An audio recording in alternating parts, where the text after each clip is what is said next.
Welcome to Golden Assam YouTube channel.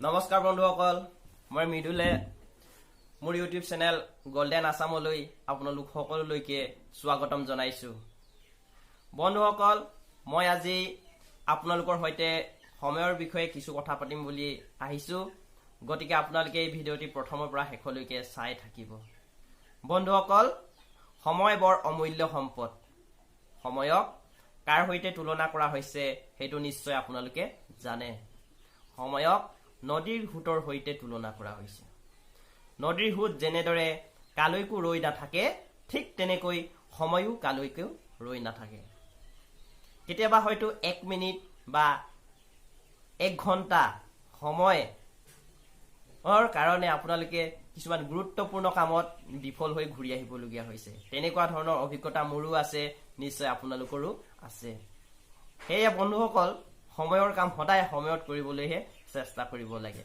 আহকচোন আমিও সময়ৰ কাম সময়ৰ সৈতে কৰিবলৈ চেষ্টা কৰো বন্ধুসকল জীৱনৰ সফলতা বা জীৱনৰ বিফলতা এই সকলোবোৰ সময়ৰ ওপৰতে নিৰ্ভৰশীল যদি আপুনি সময়ক সৎব্যৱহাৰ কৰিছে তেতিয়াহলে আপোনাৰ সফলতা আপোনাৰ জীৱনৰ সংগী হ'ব যদিহে আপুনি সময়ক সৎব্যৱহাৰ কৰা নাই তেতিয়াহলে বিফলতা আপোনাৰ জীৱনৰ সংগী হ'ব গতিকে বন্ধুসকল আপুনি বৰ্তমানৰ কৰা কৰ্মই বা বৰ্তমানৰ আপোনাৰ সিদ্ধান্তই আপোনাৰ ভৱিষ্যত গঠিত হ'ব গতিকে বন্ধুসকল বৰ্তমান আপুনি কৰা কৰ্মই আপোনাক ভৱিষ্যত জীৱনত আপোনাক হহুৱাই ৰাখিব পাৰে অথবা আপোনাৰ বৰ্তমানৰ কৰ্মই আপোনাৰ ভৱিষ্যত জীৱনত আপোনাক কন্দুৱাইও ৰাখিব পাৰে হে বন্ধুসকল আপোনালোকে বৰ্তমান সময়ত এনে সিদ্ধান্ত লওক যাৰ দ্বাৰা আপুনি ভৱিষ্যত জীৱনে সদায় হাঁহি হাঁহি থাকিব পাৰে কিন্তু যদি আপুনি সিদ্ধান্ত লওঁতে কেতিয়াবা বেমেজালি কৰে বা ভুল কৰে তেতিয়াহলে আপুনি ভৱিষ্যত জীৱনত সদায় কি কৰিব লাগিব কান্দি থাকিব লাগিব বন্ধুসকল অসমীয়া ভাষাত এফাকি প্ৰবচন আছে নহয় আপোনালোকে নিশ্চয় শুনিছে বা পঢ়িছে সময়ৰ হৰ সময়ত মাৰিবা যদি আমি সময়ৰ হৰ সময়ত নামাৰো তেতিয়াহলে কি হয় পহু মাংস খাম বুলি আশা কৰাটো ভুল তেনেকৈ সকলোৱে হেতু কথা সকলোৱে জানে বন্ধুসকল সময়ৰ কথা পাতিছো যেতিয়া আপোনালোকৰ সৈতে সময়ৰ বিষয়ে আৰু কথা পাতিম গতিকে আপোনালোকে ভিডিঅ'টো চাই থাকক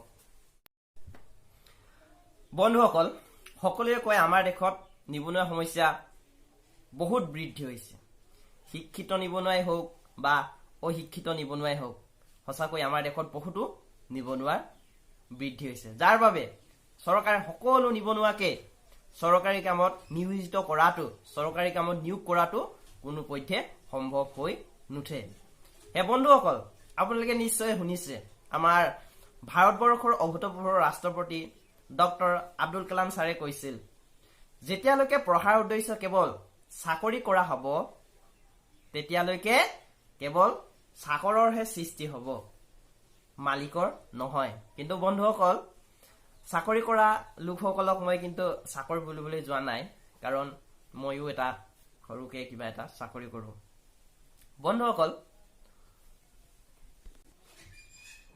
কথা পাতি গতে কাৰেণ্ট হৈ গৈছিল বন্ধুসকল হে কৈছো আপোনালোকে মালিক হবৰ কাৰণে চেষ্টা কৰক আপোনালোকে মালিক হলে যিটো আনন্দ পাব বা ৰাইজক সহায় কৰাৰ যিটো সুবিধা পাব আপোনালোকে চাকৰি কৰিলে নাপাব গতিকে বন্ধুসকল সকলোৰে কিবা নহয় কিবা এটা ক্ষেত্ৰত মালিক হ'ব পৰা যোগ্যতা আছে শিক্ষিত সকলেও বিভিন্ন ধৰণৰ নতুন নতুন ব্যৱসায় আৰম্ভ কৰিব পাৰে বা কম শিক্ষিত সকলেও চেলুন খুলিব পাৰে কৃষি কৰ্মত নিয়োজিত হ'ব পাৰে এনেকুৱা ধৰণৰ বহুত পটভূমি আমাৰ অসমত আছে আমাৰ অসম মুলুকত সেইকাৰণে বাহিৰৰ পৰা আহি বিভিন্ন ব্যক্তি আহি আমাৰ অসম মুলুকত বিভিন্ন ধৰণৰ ব্যৱসায় কৰিবলৈ পাইছে যদিহে আমি তেনেকুৱা ধৰণৰ ব্যৱসায়বিলাক যদি আমি নিজেই কৰিবলৈ আৰম্ভ কৰো তেতিয়াহলে হয়তো আমি নিজেই মালিক হ'ব পাৰিম গতিকে বন্ধুসকল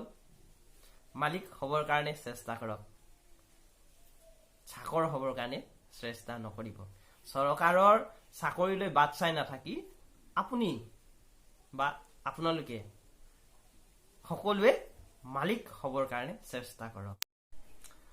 বন্ধুসকল, মই আজি দুটামান কথা ক'ম। হয়তো সেই কথাকেইটা কওঁতে কিছুমানৰ হয়তো মনত আঘাত লাগিবও পাৰে। আঘাত লাগিলেও কি কৰিম, হয়তো আমিও দেখি আহিছোঁ এনেকুৱা ধৰণৰ প্ৰায়বিলাক কাম। তাকে এনেকুৱা ধৰণৰ কিছু দেখি আহিছোঁ, তাকে আপোনালোকৰ সৈতে আমি শ্বেয়াৰ কৰিম বুলি ভাবিছোঁ। আপোনালোকে মতামত দিব কেনেকুৱা ধৰণৰ হৈছে। বন্ধুসকল, অসমৰ পৰা বহুতো নিবনুৱা বৰ্তমান অসমৰ বাহিৰৰ অন্য ৰাজ্যত কৰ্মসূত্ৰে আছে। তেখেতসকলে বিভিন্ন সময়ত বিভিন্ন ধৰণৰ কাম কৰিছে, আমি তাকো দেখিবলৈ পাইছোঁ। তাৰে কিছুৱে সাহিত্যৰ চৰ্চা কৰিছে, সুন্দৰ সুন্দৰ কবিতা লিখিছে, সুন্দৰ সুন্দৰ গল্প লিখিছে, সুন্দৰ সুন্দৰ গীতো লিখিছে, আনকি সুন্দৰ সুন্দৰকৈ কবিতা পাঠো কৰিছে। সেইটো আমি আপোনালোকে যে আপোনালোকৰ মাজত ইমান জ্ঞান আছে, তাকে লৈ আমি সঁচাকৈ বহুত বহুত গৌৰৱ অনুভৱ কৰোঁ। আপোনালোকে ইমান ভাল, আপোনালোকে বাহিৰত থাকিও যে ইমান নিজৰ ভাষা, সাহিত্য, সংস্কৃতিৰ প্ৰতি আপোনালোকে যে দায়বদ্ধ, সঁচাকৈ বহুত গৌৰৱ অনুভৱ কৰোঁ। কিন্তু বন্ধুসকল,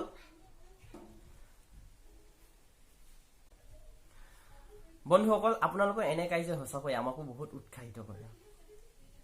আপোনালোক সকলোৱে সপোন আছে চাগে, আপোনালোক সকলোৱে সপোন আছে, আমাৰো সপোন আছে যে ঘৰলৈ গৈ গাঁৱৰ মানুহৰ বাবে বা ঘৰৰ মানুহৰ বাবে কিবা এটা কৰিম।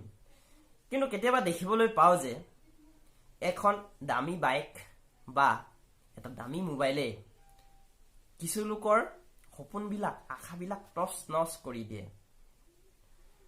আপোনালোকে বাহিৰত আছে, বহুত পইচা কমাইছে, তাৰোপৰি আপোনালোকে বাহিৰত থাকি সঁচাকৈ বহুত বাহিৰা জ্ঞানো আপোনালোকে হয়তো অৰ্জন কৰিছে, ভাল লাগে।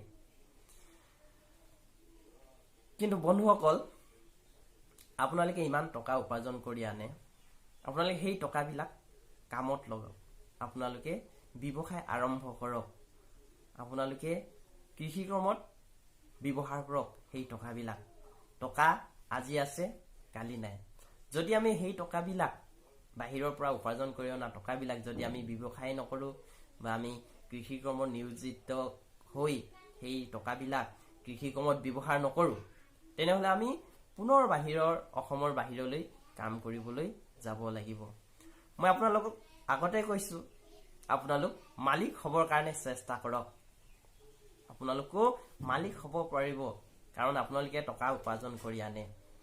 সেই টকাৰে আপোনালোকে ব্যৱসায় কৰিলে আপোনাৰ লগতে আৰু 10জনকো আপুনি কৰ্মসংস্থাপন দিব পাৰিব বা নিয়োজিত কৰিব পাৰিব, তেতিয়া আপুনি মালিকেই হ'ব।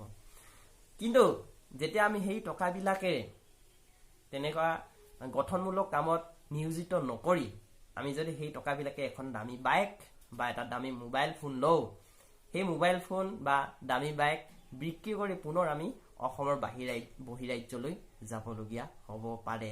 কিন্তু তেনেকুৱাও দেখিছোঁ যে দামী মোবাইল বা দামী বাইক বিক্ৰী কৰিও অসমৰ বহিৰাজ্যলৈ পুনৰ কাম কৰিবলৈ যোৱা দেখিবলৈ পাইছোঁ। গতিকে বন্ধুসকল, তেনে নকৰিব। আপোনালোকে শুদ্ধ, আপোনালোকৰ সুপৰিকল্পিতভাৱে সিদ্ধান্ত লওক, আপোনালোকেও মালিক হ'ব পাৰিব। ভিডিঅ'টো চোৱাৰ বাবে আপোনালোকক ধন্যবাদ। পুনৰ পিছৰটো ভিডিঅ'ত আপোনালোকৰ সৈতে পুনৰ লগ হ'ম। মই এটি নতুন বিষয় লৈ আকৌ ভিডিঅ' কৰিম, গতিকে আপোনালোকে চাই থাকিব মোৰ এই গল্ডেন আছাম। ধন্যবাদ। জয় আই।